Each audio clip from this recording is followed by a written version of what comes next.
What is happening, everybody? Magda's getting everything kind of sorted out over here. If we can get Instagram and Facebook going too simultaneously, Magda, and then we'll work on a solution for that.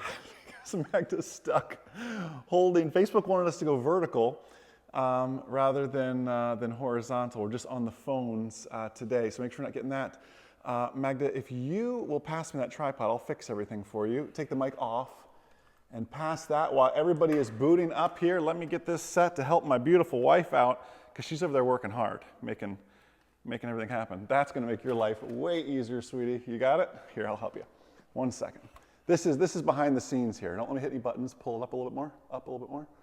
Perfect. And make sure it's straight. It's great. I think you're good.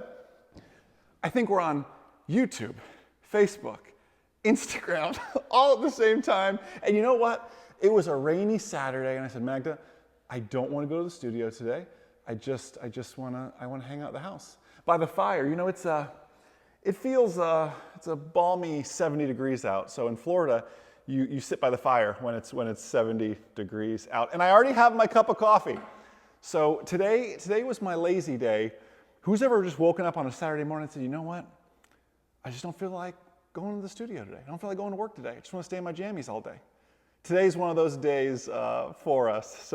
So good to see so many of you. I've got my coffee already ready. Magda's getting the chat pulled up for me as well so I can see that. We are simultaneously on YouTube, Facebook, Instagram. If you are an audio buff and you're not liking the audio on Instagram or Facebook right now, well, I only have so many microphones.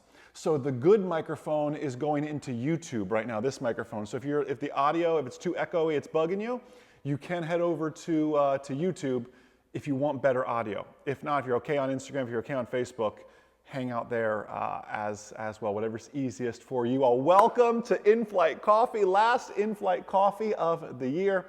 Welcome to our home.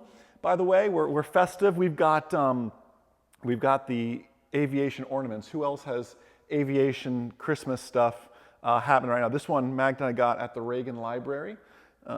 Pretty cool. And I don't know where we got this one from, Magda, but we're Christmas ornament collectors, especially those that are aviation themed. So good to see so many of you out there. Hey, do me a huge favor. Magda's getting the chat pulled up for me. It looks like it's heading this way in a second.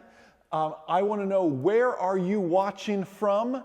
And I need to know, how is the weather, using only emojis. That's what I want to know. I've got it pulled up over here. Let me just re-angle this so I can see it. My computer's not in any of the chats. Let's see, over on Facebook, hey Holly, hey Marcos, hey Brian, hey Anna, Anastasia. Anna and Anastasia back to back. They're probably related. Hey, over on YouTube, Pete, Dave, Todd, Chris Stater, the tallest person in aviation. His name is Chris Stater. He's got to be 7'2". He flies the Cessna 150. I made up the last part, and maybe the first part too. Good to see you, Wayne. Jacob, great to see you on here as well. Fabio, Steve, awesome. So great to see so many of you. Those of you watching over on Instagram as well. I don't know, can we pull up Instagram web comments, Magda? Maybe we can see that. She's on it. She's typing in the chat and everything else as well. On YouTube, there is another Jason. Username Jason C90. I tried to get that same username, but you took it from me. So good to see you over on YouTube as well. So we've got some rain. If you are in Florida, you've got some rain you're dealing with as well. Like I said, it's just a rainy Saturday at the Shepard house, and it's a stay in your jammies and talk about airplanes kind of day.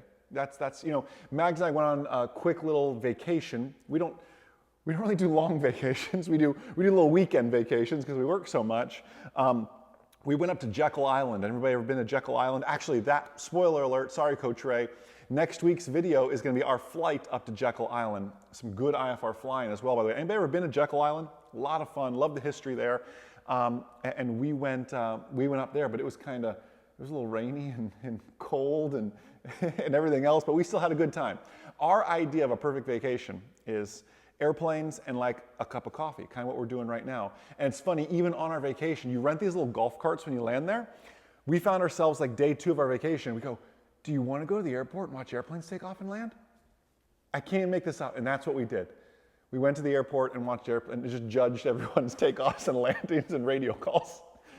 That's what we did for fun. That's the idea of our vacation. So anyways, this is In-Flight Coffee, last In-Flight Coffee of 2023. So thankful that all of you all are here. At the very end, I'm going to be announcing the winner of the Tele headsets. It's too late to enter, so sorry. We'll be giving more stuff away next year in January, but I'll be announcing the winner of that. Before I dive into that, I need to share one last thing, then we're going to get right into the content. I'm going to be sharing, I don't know how many things I'm going to be sharing, but we're sharing things I do before each and every flight. That's what we're going to be looking to share here today, so get your notepads ready. But before we do that, by a show of hands, by typing in me in the chat, who is excited about the 31-day Safer Pilot Challenge 2024? It is right around the corner. Type in me in the chat if you are like, you've got it on your calendar, like January 1. You may have just stayed up till midnight, but you're waking up early to catch video 1, day 1 of 31, the 31-day Safer Pilot Challenge. Look at all those me's coming in the chat. So good. If you have no clue what I'm talking about, you are in for a treat. Every January, for each day in January, there's 31 days in January. Every day in January, each morning, I post a new video. Day 1 of the 31-day Safer Pilot Challenge. Day 2 of the 31 days, and your job is to watch all 31 like a episodic Hulu series, right? Amazon Prime series kind of vibe. You check in down below, hey, it's me, Holly, I'm 2 for 2. Holly never misses them though, so we know she's gonna be there. Pete never misses them either, Chris never misses them, so they're gonna be there. You check in the comments, and the goal is, how can we make 2024 our best flying year yet? That's what we're really after. That's what we're really doing with all of this. So really looking forward to that. January 1, you may stay up till midnight and you can have fun, but we get to work on January 1st. So just be ready for that. Let's grab a sip of coffee. Let's dive into the content. It's good coffee today, Magda. Good job. I know you all are super excited about everything we're going through here today, and I really want to share with you something that's been on my heart, and it's really things I do before each and every flight. And one thing you know about me is I like to teach through stories. Sometimes good stories, sometimes unfortunate stories, sometimes a little bit in between. This is one of those in-between type stories I want to share with you here today.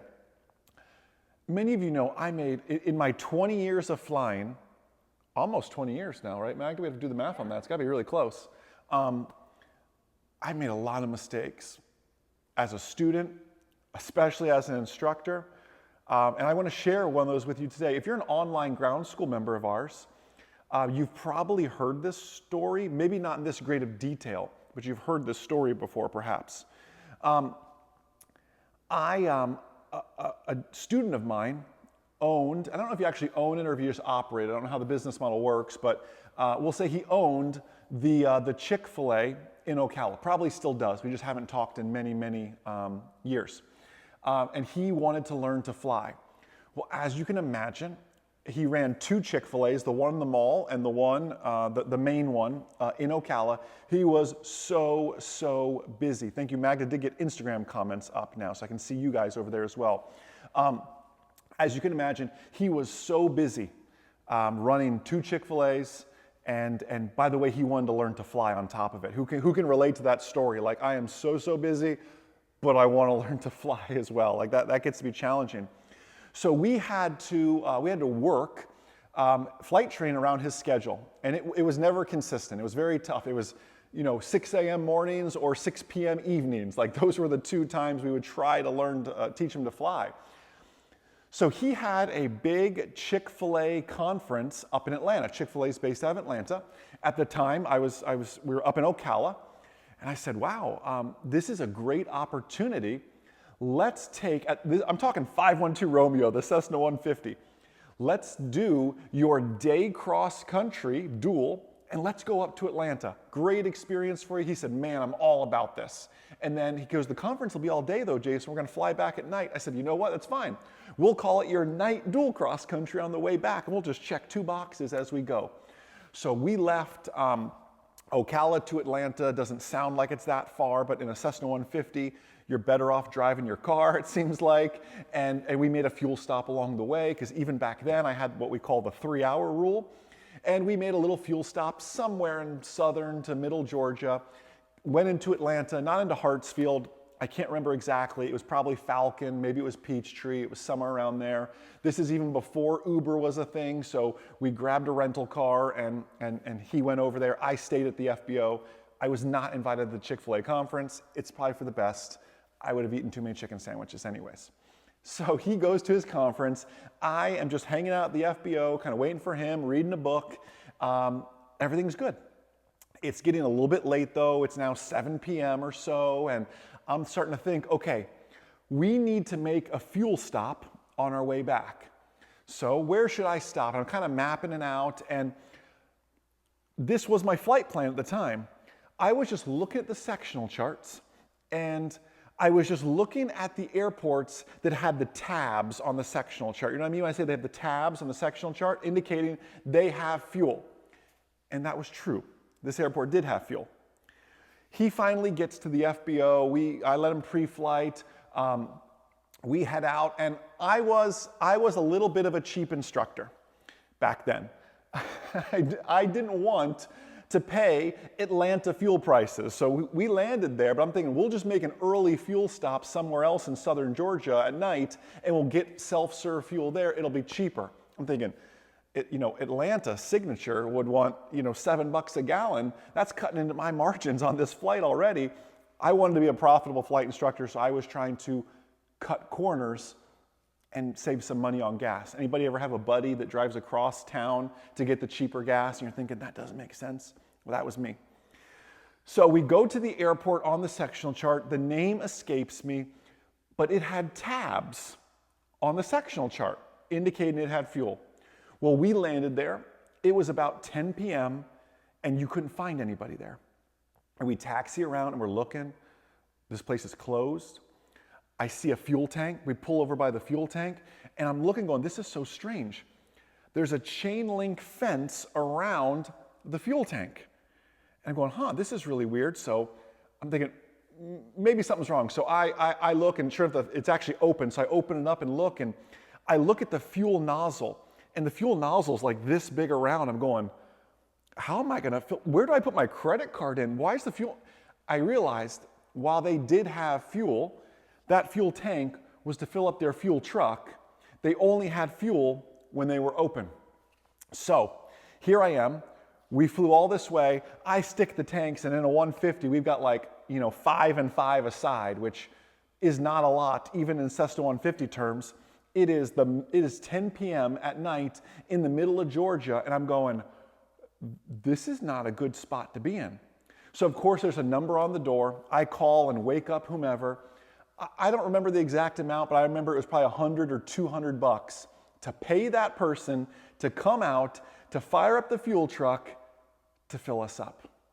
All because I wanted to save a few bucks, but more importantly, and the actual moral of the story is, all because I said there's tabs on the sectional chart, so they must have fuel. And they did have fuel. You just couldn't access it if that FBO was closed. From that moment on, has anybody ever had a similar situation happen? Like, they have self-serve fuel.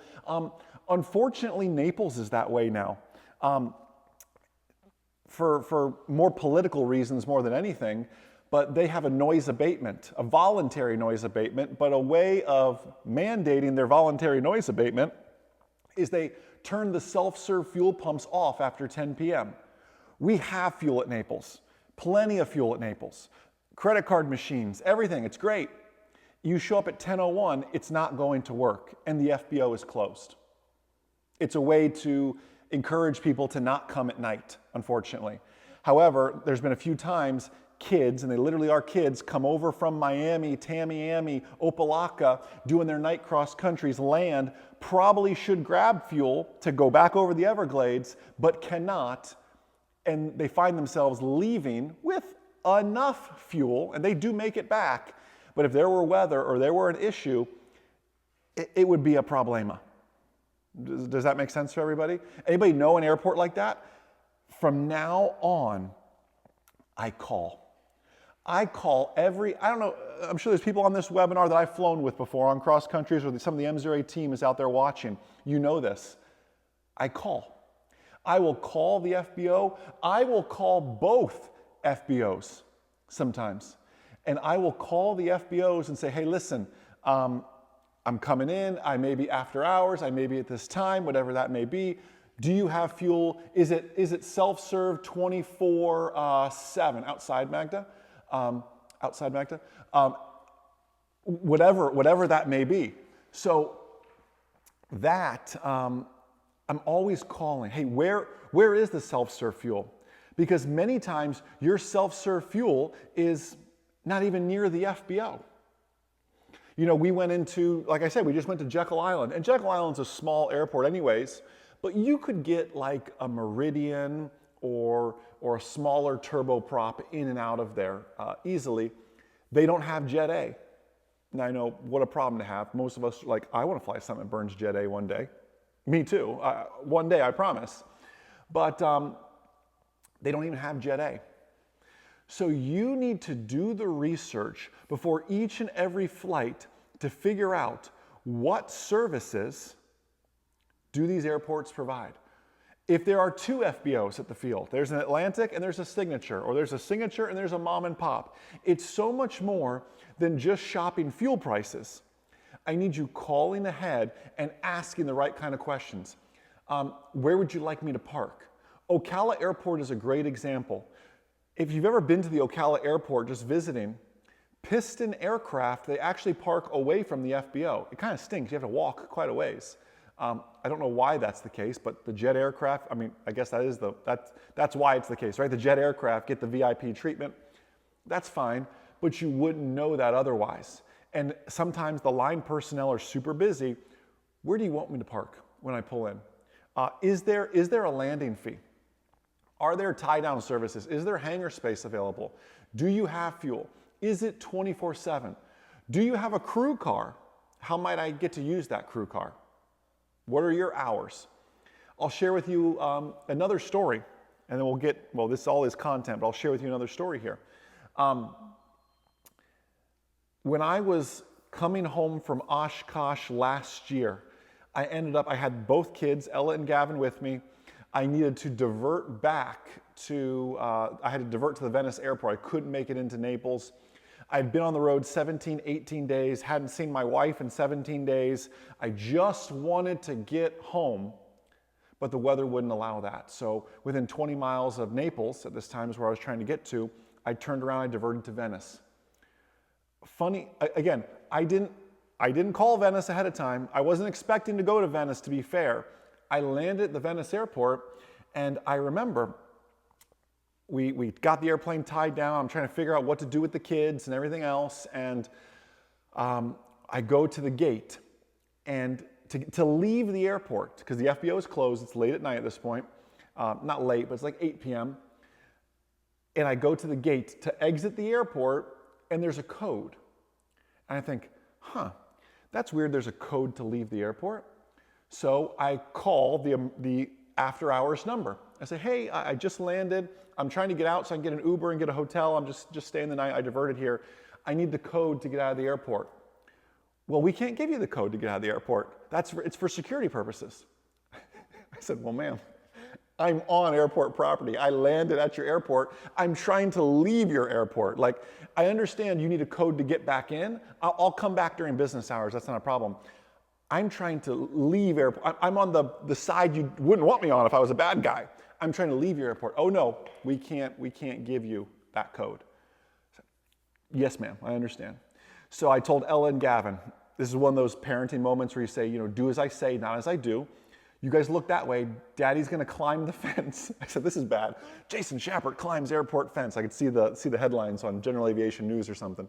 I climbed the airport fence and was able to open the gate using like the little sensor thing and got the gate open from there.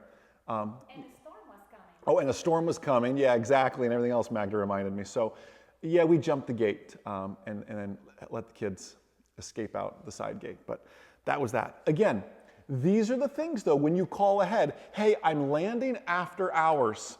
Is there anything special I need to know? Like, how do I use the bathroom if I need to use the bathroom? How do I, what do I need to do? Anybody ever land at an airport after hours and like it's a ghost town and there's no way to access anything? These are the things you need to do.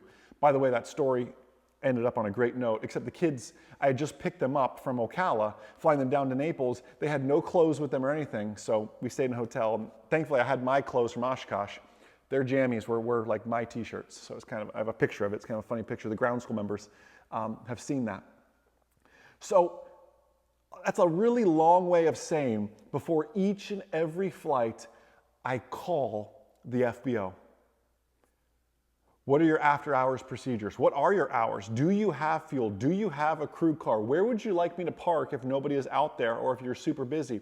Who has ever, by typing in me in the chat, just as proof for everybody else, who has ever pulled up to an airport where line personnel should come out and help you, but they don't, and you're going, I have no idea where to park this thing? Right? Who's ever been there before?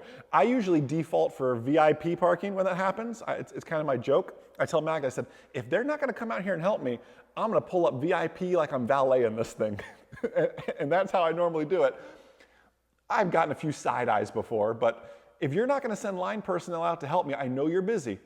But honestly, my rule of thumb is VIP. Mag, do you want to say something? Jimmy on YouTube said what? He's asking, if you want to leave your plane overnight, do you need to book with the FBO in advance? Jimmy on YouTube, hi Jimmy on YouTube, was asking if you want to stay overnight, should you book that with the FBO ahead of time? And the answer is absolutely yes. Now it depends on the FBO, right? Some are busier than others, but there are some days like, down here in Naples, have you ever flown up? I'm into cars a little bit, so Mags and I will fly up to like Meekum in Kissimmee to go to the car auction just to watch. They'll park you on a runway. They'll close a runway because it just gets that busy with people. It's like they don't have the space for it. So absolutely, Jimmy, every time, whether there's an event or not, I call ahead. Hey, I'm 23 Mike Zulu. I'm going to be with you 2 nights. I just wanted to give you a heads up as far as that goes. Could you save me a tie-down spot? That's all I'm really asking. Is there a fee for that tie-down spot? I'm buying fuel, by the way. Does that waive my fee for the tie-down spot? Know your leverage, know how to negotiate. But yeah, you're going to want to request a spot ahead of time. By the way, did you see all the me's that came in on the chat and everything else as far as that goes? So, and again, I saw a few you asked about audio. The good audio is going to YouTube right now. Joe, I saw you post on Facebook. So if you're an audio buff, you're just getting onboard iPhone mics on Instagram and Facebook. My apologies. We just wanted to stay home today. We didn't feel like going to the studio, so I only had 1 mic here at the house. But 3 iPhones somehow. Go figure on that. So YouTube is getting the good audio, Joe, if you can't hear it very well. Magda has another question. Another question from YouTube. From YouTube, yeah. Do you think fuel location should be down on the chart supplement diagram? Do I think fuel location should be diagrammed on the US chart supplement? Yeah, but it's usually not. This is why you call ahead, because it's really awkward when you land and you tell the tower, hey, I'm taxiing the self-serve, and they go, oh, it's at the north end of the field. And you go, that's a big area of the airport. I guess I'll go find it. Ocala's really tricky. You actually have to go through the T-hangars to get to the self-serve. It's a really tricky self-serve to find. Naples isn't that easy either. It's kind of tucked away. So I love calling and asking where the self-serve fuel is. Here's another tip. The Williston Airport is very good at this, and other airports are good at this. Many of them, if you ask nicely and call ahead, will give you the self-service price full service. You can go to the Williston Airport and call ahead and say, hey, I'm coming in, I'm going to eat at the restaurant, I'm going to patronize your business. I'm not going to be a mooch, I'm going to patronize your business. I know the self-serve's way over there. I was going to do self-serve. Would you do full service at the self-service price? It's so much easier to have somebody fuel up your plane rather than you going over and doing it and everything else. Sometimes you just have to ask. I'm not saying this isn't a flea market. We're not bargaining, but just ask. You only knock and it'll answer, right? You got to ask those sort of things. So the last thing on that note, and then we'll switch topics here, is you got to ask about a landing fee. Is there a minimum fuel intake for a landing fee? Yes, you need to take in 5 gallons. For most of us, that's not going to be a problem. Take the 5 gallons rather than pay the landing fee. If there is a landing fee, hey, the landing fee is $35. Ask them and say, well, instead of paying $35 just to you, could I get $35 worth of fuel instead? Will that waive it? And oftentimes the answer is yes. Just ask. Now, $35 worth of fuel is like 5 gallons, right? 6 gallons, depending on where you're at. It's not a ton of fuel, and it's probably more of a burden for them to fire up the truck and drive it out there for you. But like Dr. Bill said on Facebook, it never hurts to ask. Okay, the landing fee is 35 bucks. What, will you give me 35 bucks of fuel instead? Let's do the math on that. It never hurts to ask. So great, great questions on that. So I'm always calling ahead. Here's the next thing I'm doing. And by the way, this is like sitting here on the comfy couch by the fire. This is the kind of work I'm doing before I fly somewhere. I'm already thinking ahead about my taxi. What do I mean by that? I'm already thinking ahead about my taxi. Meaning, I've called Sheltair and I've called Signature. Sheltair seems to be the better deal. It's not just in this scenario. So I'm going to go to Sheltair. I'm now looking at the taxiway diagram and I'm looking at the winds and I'm going, okay, at the Melbourne airport, for example, I'm landing 9er right or 9er left. Sheltair is way down at the opposite end of that. It's a really long taxi. It would behoove me to ask for a long landing.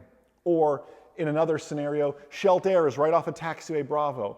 It would benefit me, the winds are favoring runway 9, let's say, if I land 9 and make a left turn on Bravo. Like here I am in my house and I'm already thinking about they're probably going to use runway 9, so I'm going to go and I'm already planning my taxi to get to the FBO because no one likes looking a little silly when you're going, okay, is it left or right on Bravo? Now think that ahead of time here on the ground. Magda, you had another good point?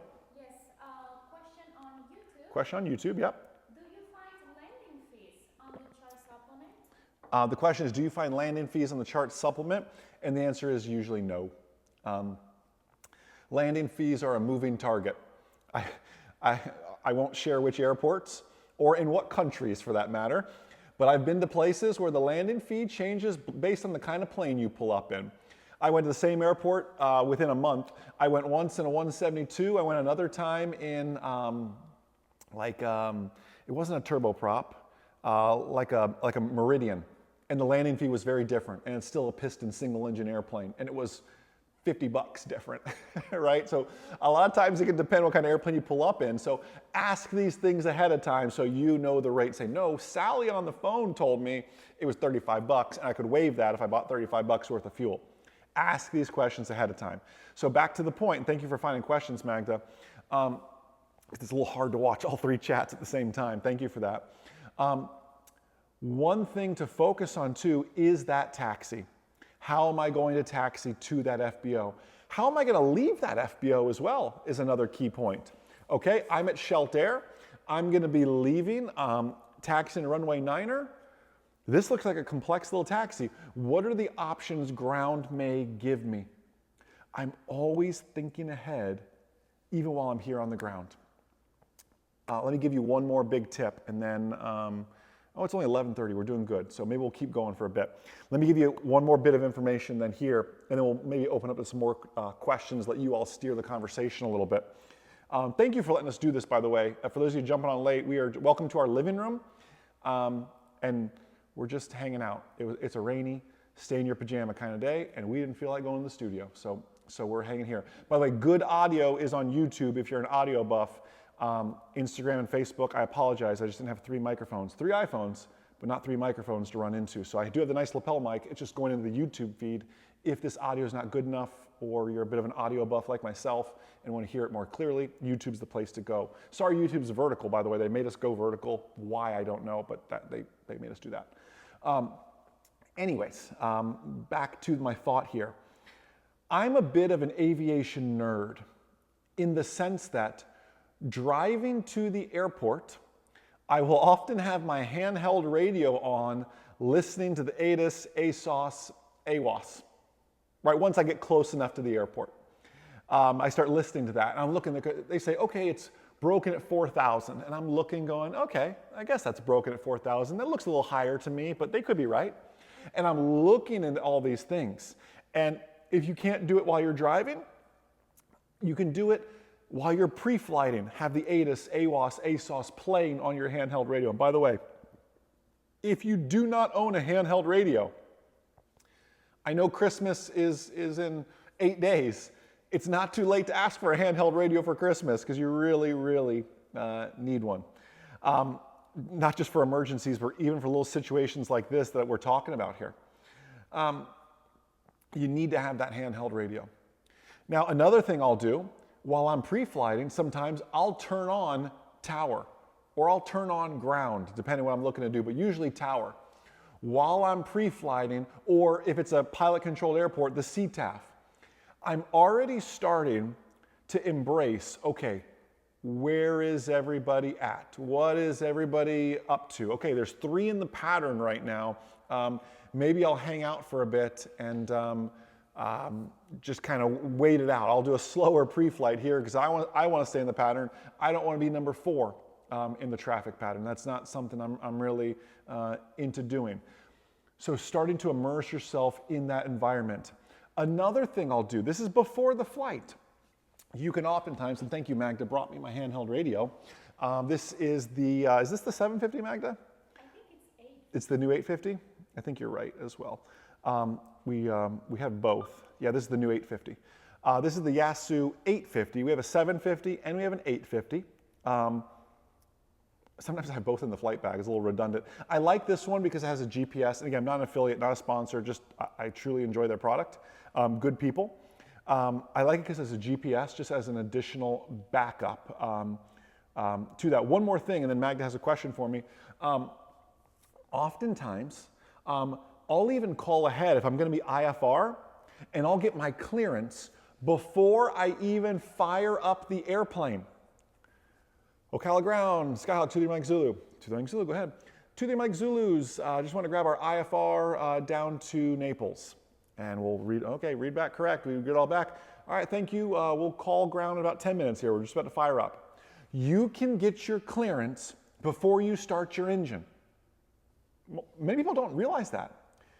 Instrument flying is expensive enough, but instrument flying is super expensive, right? Because you're paying for hobs. You can grab your clearance before you even fire up that engine. So don't hesitate to do that. And that allows you to, hey, let's program it on the iPad.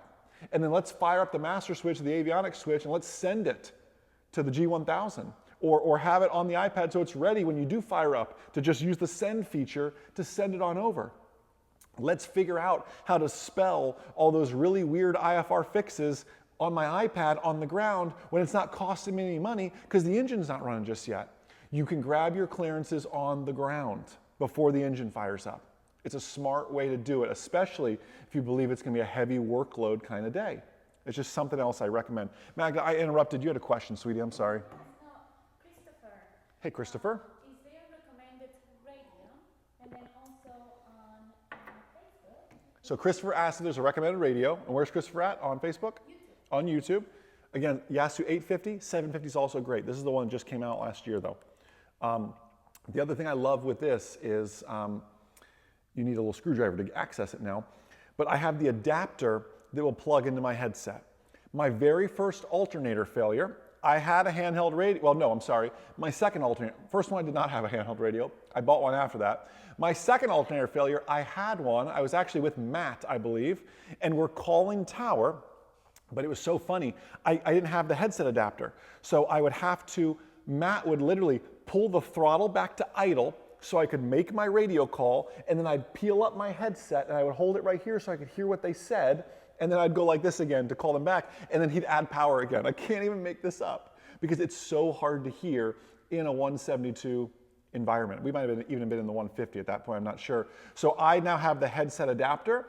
We even went as far when we did the avionics upgrade is to have them install a external antenna that plugs in as well. and I can plug this guy in. It's through here. Sorry, it's right through here, actually. Plug that in just to get better reception as well on the handheld, which is a super nice feature. Meg, you had another question? It was about that?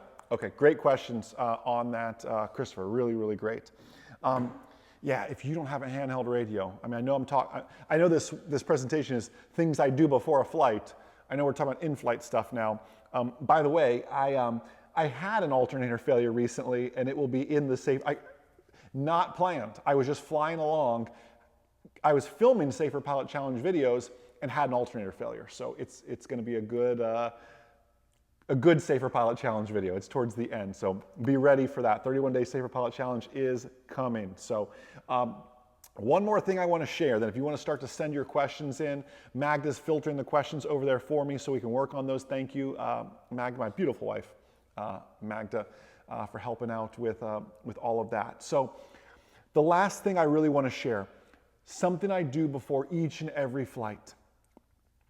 The last thing here, and I don't know who was watching here. I don't know if Coach Ray is out there or people I've flown with like Chris Stater or Hunter or Holly or M0A Matt or John. I don't know who all is out there watching because I can't see the chat, but if you've ever actually flown with me in an airplane, I need you to be a witness to me that I do this every single flight, and Mag will be my witness.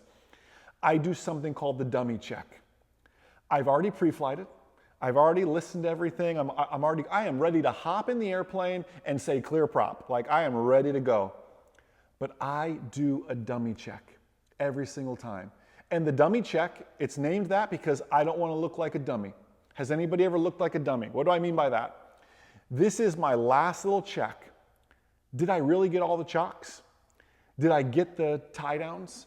Am I sure the fuel cap, the oil caps are secure? Does everything, this is like the last little bit to make everything, and I remember doing this with like Ray and Holly and Hunter and a few others when they won the Fly with Jason sweepstakes last February, or maybe 2 Februaries ago now, almost 2 Februaries ago now. I literally like walk away, like 30 feet away from the airplane, and I just look at it. Is it leaning funny? Is everything look good? Is it dripping anything it shouldn't be dripping? Are the fuel caps secure? Like every little thing. Who's ever, show of hands, you can, if you're so humble, type in me in the chat, who's ever been a dummy before? Like I've left chocks on before. I've left a tie down on. I had a student one time, it was kind of humorous.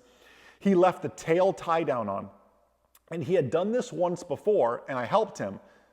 A few lessons later, he did it again. I said, I'm not helping him this time. So he's getting in the airplane. I go, you sure everything's good? He goes, oh yeah, everything's good. I let him start the airplane. I let him call ground. I can't make this up. It was pretty embarrassing, but sometimes you learn through embarrassment. I let him call ground, and then he said he's ready to taxi. He gave it power, and we went like this. And he said, oh, that's weird. He gave it power. And it's like, we can't go. And he goes, I forgot the tail tie down, didn't I? I said, yep. You better call ground and tell him you want to cancel your taxi clearance. He said, that's embarrassing. But let me tell you, we don't talk much just because he's moved on in flying and so have I. But I guarantee he hasn't left a tail tie down on ever again.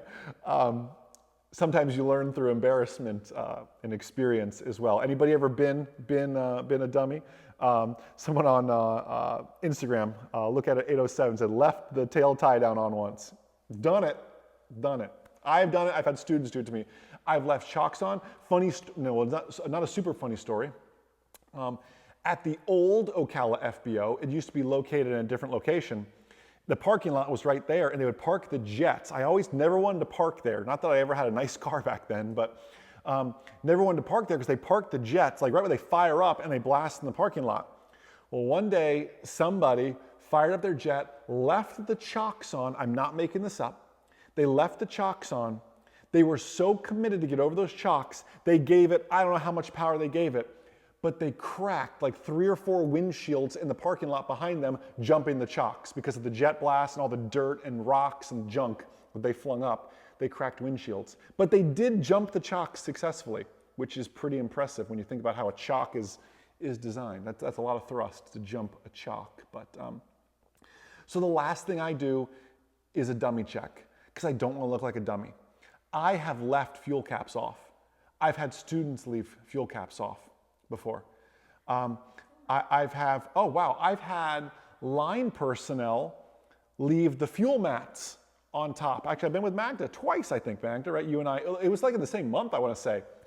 They left their heavy rubber, and I appreciate them using those heavy rubber fuel mats because they protect my pretty paint job, and I respect that. And it's easy to leave them on a high-wing airplane because you just hop down and you forget about it. And I've had those left up there. And those things, have you ever seen those rubber fuel mats? Like if you went to take off with that, and that went back and hit the tail, it's like really dense rubber. It could cause a dent or a serious problem, or be serious FOD for somebody else if you leave it on the runway, and an engine sucks that up.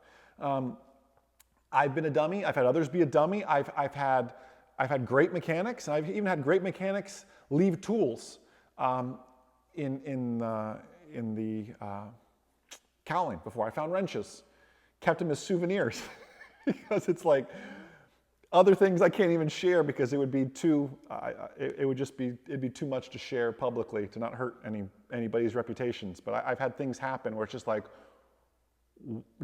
genuinely dangerous stuff. Like if you don't slow down in pre-flight, if you don't do the dummy check, you miss this sort of stuff. So go ahead, Magda. Teach your passengers and listen to them. Yeah. Magda said, teach your passengers and listen to them when they speak up. Your co-pilot, your spouse, whomever that may be. We actually will have a Safer Pilot Challenge video on flying with your spouse. You know, one of those things was, you remember the video when the fuel cap, while it was secure, it had a fault in the rubber gasket, and I was leaking fuel in the Cirrus, and Ella goes, Daddy, I'm counting all the water droplets that are coming out of the wing. I said, yeah, sweetie, those aren't water droplets, that's gas. And we came back around and landed. And I was so thankful she spoke up in a cute manner for, at the time, an 8-year-old. But she still remembers that. She goes, Daddy, you gotta check your fuel cap so the fuel doesn't come out again. And she still talks about that. It's amazing to me, the things our kids will pick up. You know, I've got the kids trained that when we get to the airport, I'm flying with them, and you got to see this video this week, if you didn't see it, flying with Ella and Gavin and some good IFR. Thank you for all the kind words about them. They are very well behaved. We're very blessed with those two. But I've got them trained like, hey, Ella, you get the tie downs. Gavin, you get the chocks. You take all your bags, you put them by the baggage. Daddy loads them, but put your bags by the baggage. If you want it with you, it goes here. If you don't want it with you, it's gonna go in the baggage compartment here. Like these kids have got it down. But they didn't just learn that overnight. I mean, they're flying a lot, obviously. If you're a member of this family, you fly a lot, but no different in your family. How can you be educating your passengers, your spouse? Magda and I did a great series probably 2 years ago, you know, flying with family and friends. And it was all about how can your spouse help with the tie downs, help with the chocks, help with basic radio programming. Magda gets the altimeter settings, the transponder squawk codes, the next frequency. Are you ready to flip-flop, Jason? Yep, I'm ready to flip-flop. She'll flip-flop the frequency for me. All that stuff is so handy. I can throw her the iPad and ask her to type in a fix for me, and she knows how to do it. That stuff we could practice on the couch, right? Typing in a fix in ForeFlight, typing in a new route in ForeFlight. Hey, do you mind looking at that fix? They said it's spelled this way. I can't find it. Do you mind? I got to focus on flying. Could you find it for me real quick? And they don't have to be certificated pilots to do this. They can still be an asset to you from that standpoint. So, Magda, let's start finding some questions. Anything is fair game question-wise, team. Anything is fair game. Ask away. Magda's going to field me some on Instagram, Facebook, YouTube. Anything's fair game. On YouTube, if you can talk about your alternator failure, was it on 239 Zulu or the SR-22, and what did you do? Yep. So I don't want to spoil it too much. It was on YouTube. They asked if I could talk about the alternator failure. I had two. I've had 2 alternator failures in 2023. Lucky me. On a serious note, if you spend enough time flying, I'm not proclaiming this or wishing this upon anybody. It's just a fact. If you spend enough time flying, you're going to have an alternator issue of some sort. It's a timed thing. Vacuum pumps the same kind of way. These things last 600 hours. Anyways, I lost alternator 1 in an SR-22, and I lost alternator 2 also in an SR-22. Thankfully, exactly that, I have 2 alternators. I will talk about the one that I didn't capture on camera. I won't talk about the one I did because you'll see that in about 25 days, I think. I don't know, no more than that. It's towards the end, I believe. I want to say it's like day 28 or so of this year's Safer Pilot Challenge. I lost Alternator 1 in an SR22 just recently. I was leaving, I must have been up in Ocala doing business. I can't remember what I was doing up there, Magda, but I was flying back down, trying to get into Naples, and I was just north of like the Punta Gorda airport. I was talking to Fort Myers, and all of a sudden I get that beautiful sound. I'm just kidding, it's not really a beautiful sound. Ding, ding, CAS message, Alt 1. And I go, huh. There's a few messages I don't like seeing on the CAS system, and Alternator 1 is one of them. So I said, okay, this is a problem. So I get out the book. I got 2 alternators, I'm not worried about. I look at my engine instrumentation, the battery is discharging. This is for real. So first things first, before I even grab the book, I say, okay, I need to shed some load here. So lights off, AC off, everything else, turn it off, because I was burning my battery up. Alternator 2 was not doing its job to its fullest extent. Let's shed the load. Let's turn everything off here. Then let's, not everything off, just leave the essential stuff on.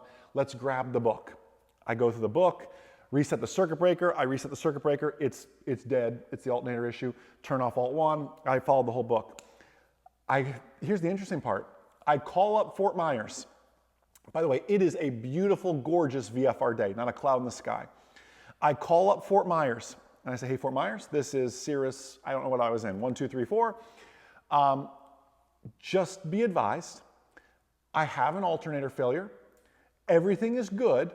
I don't know how much longer my battery is going to last for though. However, please know I'm okay. And secondly, please call Naples and tell them I'm coming. I've got a handheld radio and I'll get light gun signals if push comes to shove. I'll be fine. But please let them know I'm still coming. Fort Myers comes back and says, Cirrus 1234, suggest a landing at Punta Gorda. I said, no, once again, I'm fine. I probably got another 45 to an hour worth of battery life, and there's only 20 minutes left in my flight. I'm just giving you a heads up that if you lose me, I'm fine, but I'm still going to Naples. Please call them and tell them I'm coming. Fort Myers comes back on and says, Cirrus 1234, understand, remain clear of Fort Myers Class Charlie airspace. I'm going, okay. I just told you I could lose everything, avionics, everything, and now you want me to, with no radio and no avionics, navigate around your airspace.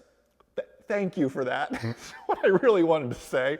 I said, okay, I'll remain clear of your airspace. So I said, you know what, the airspace goes to 4,000 feet. I'm gonna go over top at 4,500 feet because I need to get to Naples. And here's the funny part, I made it to Naples. I landed with radios, no issues. I call up Naples, and Naples acted like nothing was wrong. Nobody ever called Naples and told them I was coming. I said, you gotta be kidding me. Again, I had my handheld radio. It was a beautiful VFR day. If it was an IFR day, I probably would have taken that diversion to Punta Gorda or to somewhere else just to get this thing down the ground safer. I just thought it was a little bit interesting. Sometimes you have to remain calm and negotiate with ATC. They want me to remain clear of the airspace though. I'm thinking, I could lose all my avionics and now you want me to navigate around your airspace on my iPad, which can be done, it's not a problem. But I was just asking for a little bit of help. If they would have continued to be difficult, what were my options? Put it in the chat. If Fort Myers, I shared the story with our online ground school members a few weeks ago. If Fort Myers would have continued to have been difficult, what were my options? Put it in the chat while I grab a sip of coffee, and then start asking some more questions here. Magda, let's tee some up here, and I want to see what they answer here. Yes. Before you do that, Magda, I want to see what they have to say. You don't have to actually show me, it's fine. Your options. Do you declare an emergency? It's not really an emergency. I mean, if you're in IFR conditions, you could probably get away with calling it an emergency. You could go pan, pan, pan is probably what I would have done. Pan, pan, pan is not an emergency. Pan, pan, pan is an urgent situation, which says, hey, listen, I don't need any of your diversions. I need direct enter, enter, take me to the airport. Or I need what I'm asking for, is what pan, pan, pan really says. You've got to know what you're, on Instagram, someone said unable. Yeah, unable or pan, pan, pan. Declare an emergency. Again, it was perfect VFR. That might have been overkill, but you're the pilot in command. You do whatever you want. In IFR, yeah, absolutely. That's an option to do. So Somebody said on YouTube, cancel flight following. someone said, yeah, you could cancel flight following. Yeah, I was just VFR, and I wasn't on an IFR flight plan to my, I don't recall. Yeah, I could have canceled flight following. I went right over top the airspace anyways. There's nothing they could have told me. I wasn't in their airspace. They just said remain clear. I stayed clear over top of it. So, yeah, unable, pan. I don't know if I would have gone as far as a Mayday unless it was a really much uglier situation weather-wise and everything else as far as that goes. So good things there. All right, let's grab some more questions here, Magda. How do you choose an airport or FBO when flying to new cities? The question is, how do you choose an airport or an FBO when going to new cities? Let's start with the airport. Now, generally you'd want to say, hey, I'm going to choose the airport that's closest to where I need to go, right? You have a meeting, you're meeting with a friend, you're going to look at a business. I don't know what you're going to do, why you're going to that city. Generally I look, okay, what airport is going to be closest to my meeting? Now, if that's MCO or Miami International or something like that, I'm going to say, okay, I'm not going to Miami International. That's going to take longer. It may be closer to my destination, but that's going to take longer just to get an Uber out of there and be way more expensive. I'll go to Miami Executive. I'll go here. So I start with what's closest to where I want to go, and then how busy is that airport really going to be? And then once I pick the airport, I start looking at FBOs. Obviously, everyone, you have to be a little price conscious. So I'm looking at fuel prices. I'm looking at services though too. Like you may have charged more for fuel, but maybe they have a restaurant in that FBO. That's nice. Maybe they have a really nice pilot lounge. Maybe they have better crew cars, or they have crew cars. And the other place, you're having to get an Uber, right? So I kind of weigh those factors out as well. Most of your EFB apps, like ForeFlight and Garmin Pilot, also put reviews up of FBOs. And that is so beneficial for you to make the right decision. AvWeb is another great place to get reviews as well. AvWeb, AirNav is another good one to get FBO reviews. AirNav is another good website to get FBO reviews. Other questions, Magda? Wayne is asking, can you recommend a handheld radio to have as a backup, please? Wayne's asking for a handheld radio as a backup. Again, I like the Yaesu brand, Y-A-E-S-U. This is the 850. I also have a 750. ICOM makes a great product as well. I would stick with those two brands, and I think you'll do very, very well. Please, please, please, make sure you get a transmitter and a receiver. Both these companies sell just a receiver only. Receiving does you no good. You need to transmit as well. I like these because they have a GPS, as if I don't have enough backups, right? My iPad, my phone, all this other stuff to navigate. It's just one more GPS source. This also has VOR. So I've never had to use it. I hope I never have to use it. It's just a really nice backup to have. So great questions there, Wayne. Thank you. We'll grab a sip of coffee, Magda, then a few more questions, and we'll reveal the winner of the two tele headsets. Yes. Anna says, looks like nasty weather in Florida today. Anna said nasty weather in Florida. If you could see outside, you would say that's right. It's just been drizzling. I'm telling you, it's a day to stay inside and have coffee. Stay in your pajamas. What else, Magda? They are also asking about the headset adapter. Mm-hmm.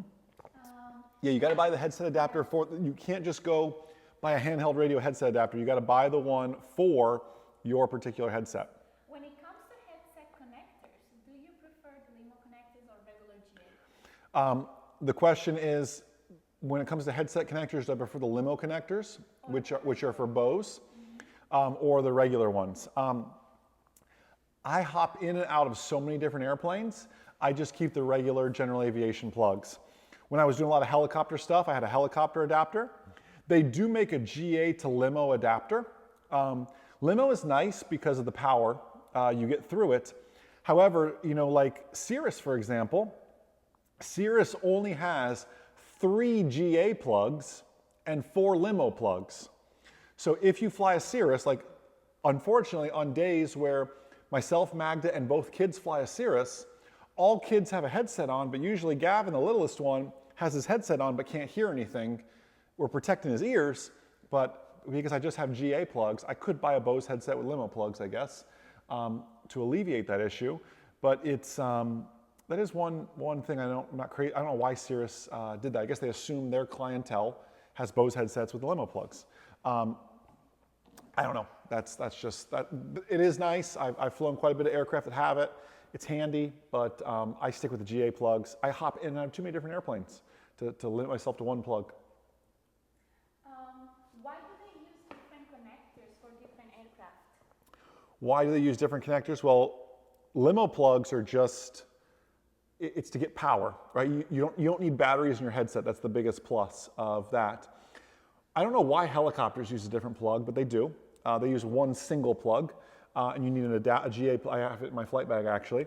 I don't know why helicopters are different. And then we have our GA plug, our mic, and our headphones for two different plugs. Eric Pittman is asking. Is it the Eric Pittman? The Eric Pittman? Wow. He's basically the CEO of Publix. I hope he remembers me. He's asking. Hold on, I moved up. I'm sorry. She's going to find it again. If the limo is better. Is the limo better? Sound quality wise, no, nothing's changing. The only advantage is your headset's not dying on a short final and the noise canceling goes off and scares you and you need to put 2 more AA batteries in there. That's what the only real advantage to that. All right, questions, comments, concerns, then we're gonna give away. I got the 2 winners for our tele headsets here. We're gonna give those away soon because this is not a fake fire. This is real. I'm like sweating over here in a second. It's not cold enough for a fire, but it's rainy, so it seemed like a good idea. Yeah, this is very much putting off heat. So Magda, grab a few more questions than I have in this piece of paper. 2 winners are gonna get 1 tele headset each. Tele was very kind to donate 2 of their solo headsets to us. Thus, there will be 2 winners. I know one of the winners. I may have peeked already. I know him. I don't know if he's watching or not. Oh, I said he. Sorry. Ryan on YouTube is asking, where are your stockings for Santa? Well, Ryan, too heavy. Ryan's asking where my stockings for Santa. My stocking is right here. Can we just show it? Oh, here's the kids are full. The kids are already full. You look at mine; it's empty. I don't know. I don't know what happened. Santa's being cheap this year, I guess. I mean, how hard does it get to Bose with a limo headset in here? But Ella's is already full. Let's see what she's got. No, I'm not just teasing. She could be watching. I don't want her to know that, you know? So, what else, Magda? Anything else coming in? Let's, she got one more? YouTube, wonderful world. Hello, do you use Sentry GPS? I don't use Sentry. I use the Stratus. And just because I've used it since the very, very beginning. I was already loyal to them. Again, not sponsored, nothing like that. Great people, though. Appario is. The company that makes it. Just been with them since the very beginning, and when Sentry came out, it didn't make sense to switch.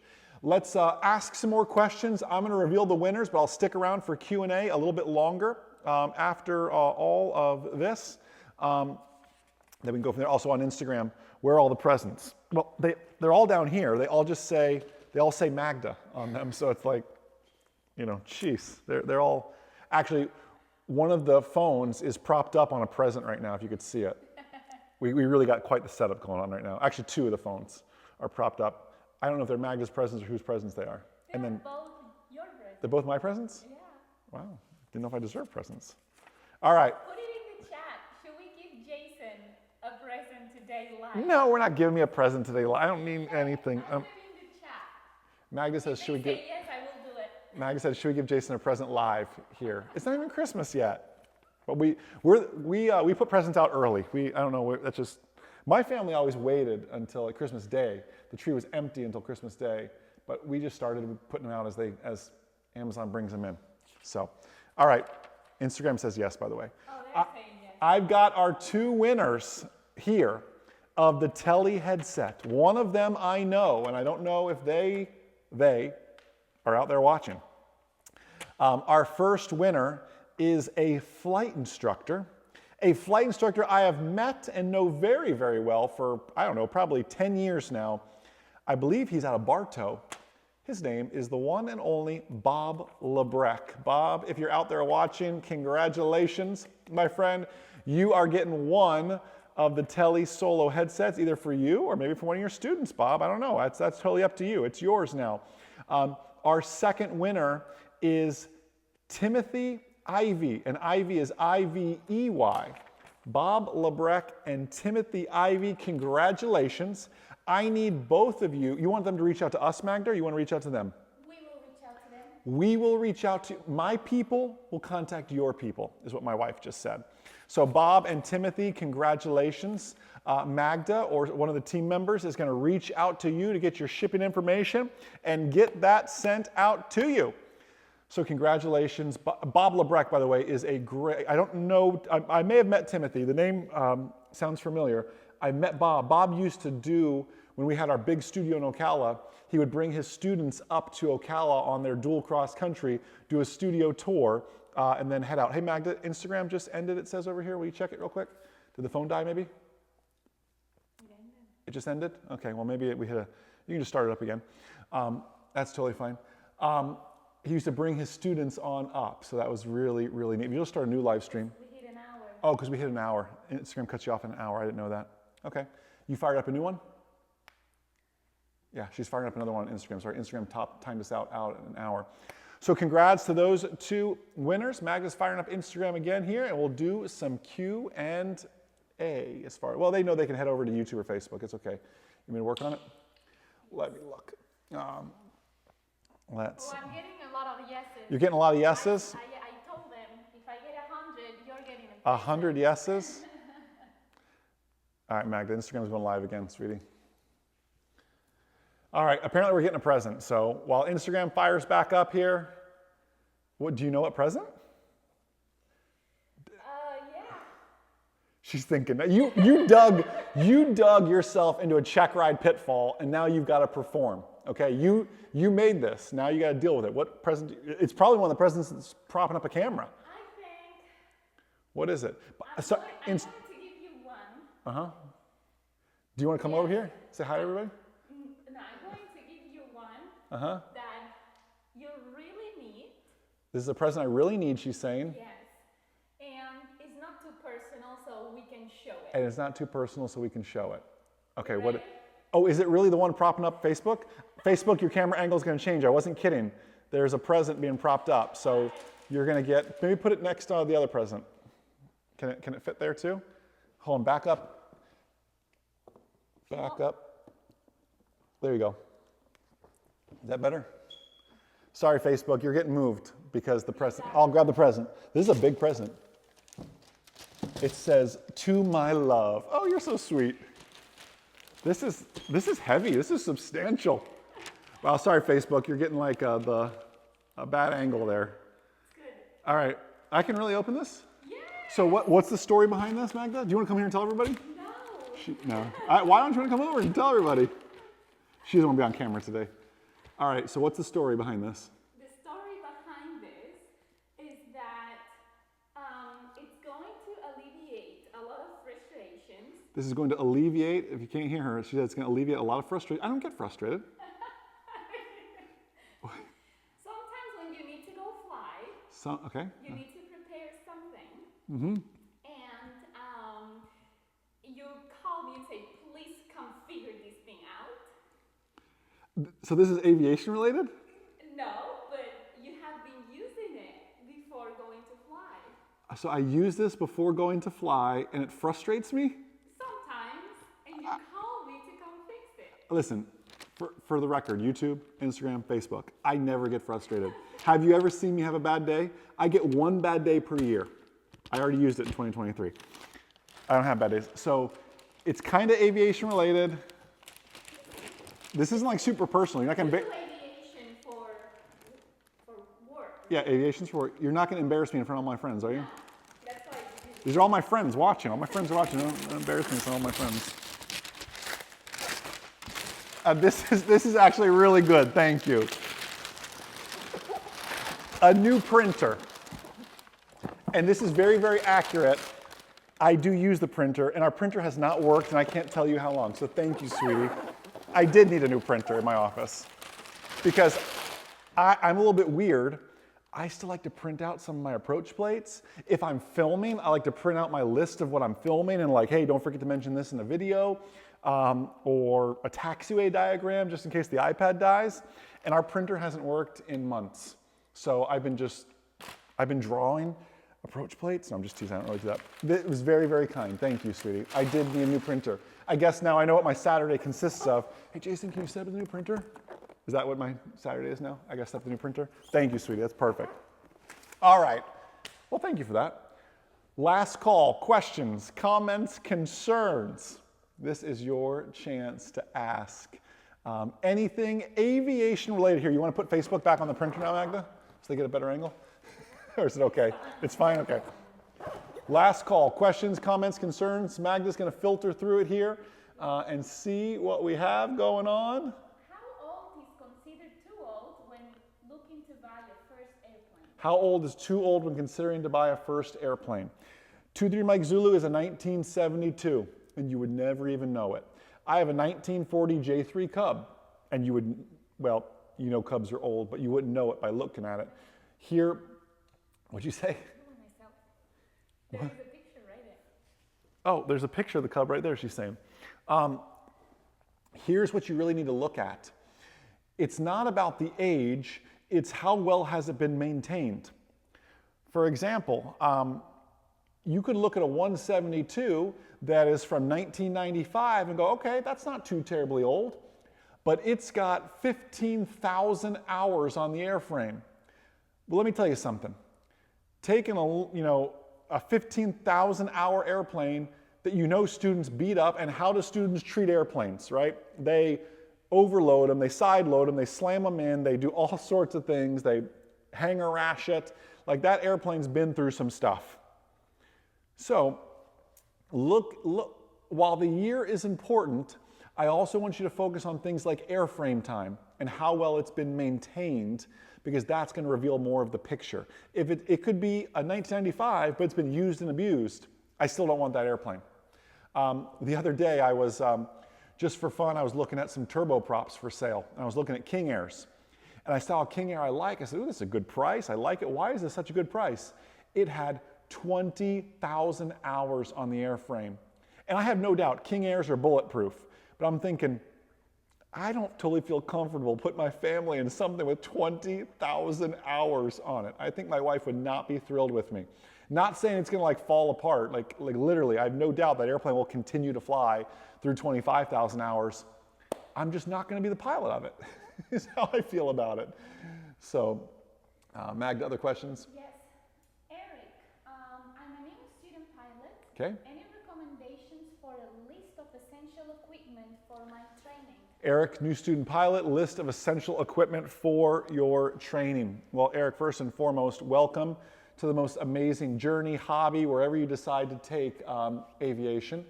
My beautiful wife is getting me exactly what I wanted to talk about. If you don't have a copy of the Private Pilot Blueprint, you can go to privatepilotblueprint.com. You can search Private Pilot Blueprint on Amazon. Eric, it's everything I wish someone would have told me before I started my flight training, how to save time and money in the whole process. That's my one sales pitch. It's like $7, so just trust me, get it. Now, to that effect, don't fall into the trap of, oh, I gotta go buy a headset, oh, I gotta get this cool flight bag, I gotta get all, just get in the airplane and start figuring out what you like, what you believe you need, what you want. You don't need to go buy the new iPad, buy all this stuff, just start flying, and then consider buying the headset once you rent a few headsets or borrow a few headsets and figure out what you like. Aviation is expensive enough as it is. Don't make it more expensive by buying a bunch of extra stuff. So my advice, I know you're excited, get flying, get a copy of the blueprint, make sure you're in our online ground school, whatever else that may be, consuming content, even the free content, whatever you want. A good pilot's always learning. That's why I want you to really work and live out from that standpoint. All right, other questions, Magda? Victoria is asking, Jason, thoughts on the Canards and have you flown one? Thoughts on what from Victoria? Thoughts on a canard? Is that what it says? Where is it? Oh yeah, no, I've never flown a canard. A canard would be like a Velocity or a Long Easy or even a Piaggio is considered a canard. I've never actually flown a canard. I would love the opportunity to, but I don't have an opinion on that because I just haven't done it. So I apologize, Victoria. Anything else, Magda? Questions, comments, concerns? We got our two winners, Bob and Timothy. Congratulations to both of you. So we here's what's happening. We've got a ground school member webinar next Tuesday. So again, m0atrial.com for full private instrument commercial FOI, CFI online ground school. One membership gets you access to the entire online ground school. So do be checking that out as well, m0atrial.com. Thanks for putting that in the chat, Magda, as well. Inflight Coffee will resume again. I believe it'll be the first Saturday in January. I'll have to look at my schedule because I know I have that conference coming up. I think the first Saturday in January should be good. I kind of like doing it here, Magda. It's kind of nice just staying at home, not having to go anywhere in the rain. And then January 1 starts the 31-day Safer Pilot Challenge. Every single day in the month of January, I'm going to post one video, all with the goal of making you a safer, smarter pilot. They'll go up on YouTube. They'll go up on Facebook. So make sure you're watching for that. Your goal is to leave your comment. Hey, I'm 1 for 1. Hey, I'm 3 for 3. And just checking down below and just have that daily accountability. It's the 31-day Safer Pilot Challenge. We do it every January. The premise is if we can save just one life, it is totally worth it. Thank you for you all for watching the content, but thank you for the M0A team because it's not an easy feat. If you can imagine having to edit 31, technically 30, really high quality videos. Most people don't produce 30 videos in a year. We do it in a single month. So very impressed by the M0A team and what they do. Day 31 will be a big live stream. We'll end in the evening with a big live stream, so be watching for that. But listen, I'm gonna get back to enjoying my rainy Saturday, probably with a book and a cup of coffee. I'll go back, I'll read all the YouTube, Facebook, Instagram comments, so be sure to leave those on the recordings as well if I missed anything or you just wanna say hi. Have a blessed, abundant, outstanding rest of your day. And most importantly, remember that a good pilot is always learning. Have a great day, everybody. We'll see you.